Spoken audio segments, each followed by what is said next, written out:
Oreo. No, Oreo, it's not just America's favorite cookie. It is a term to describe an African American who is black on the outside and white on the inside. And that is a term that has been identified by me, by other people my entire life. So this the poem that I wrote is basically, I'm speaking to them. Okay. It's called Oreo. How these bones behave, that of which goes unaccounted for, that of which I cannot explain, jointed, splayed, spread about me now. I go in conditions, perplexed by the most common of man. I go in conditions bewildered to you, and all who think like you. So it is in me to ask of you a question. What is it about these bones and their speaker? What is it about these bones and the voice that represents, that offends you so? Surely I cannot define or pinpoint what it is that makes my vinegar derail from your oil, or why it is that that very fact has your defenses up and you offended. But I say of this to you, I will prevail from this box of stereotype that you seem to want to place me in.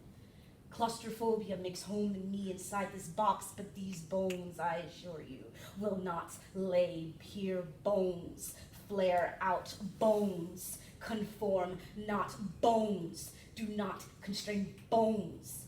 Do not constrict, bones. Do not comply, bones. Do not behave, bones. Do not expand, bones. Break the confinements, bones. Separate, bones. Take flight.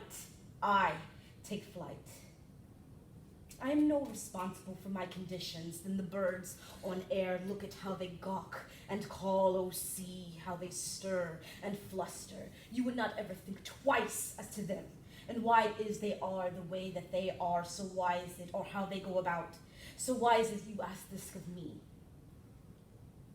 The birds and I, were we not once taken from the same bone? Did he not spare us both from the same hand? Did he not smile upon us both and say it was good? Were we not both in the same, divinely formulated to roam and conquer? From a concoction of the purest formula, a recipe, if you will. For I had no hand in stirred pot, nor aided in brine or basting, for I had just come to the table to be served, to the banquet hall.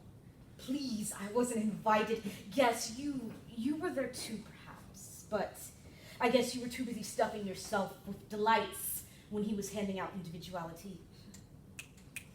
And lastly, I ask one more thing. What is your reassurance assuring to me exactly? When next you feel your civic responsibility to state to me what you feel is unbeknownst to me, with your queer stares and laughing hearts and tongue, please let me reassure you. Refrain. You tell me to go over there and pose with the posers while you go and fade to brick walls with your brick-colored cloth, marching to the same tired song, dancing up the same tired hill, all the while your ailing mind is still in question as to these bones and the conditions that blend into me, that make me me, and the voice that represents. And that sentiment, my friend, is your torment, not mine.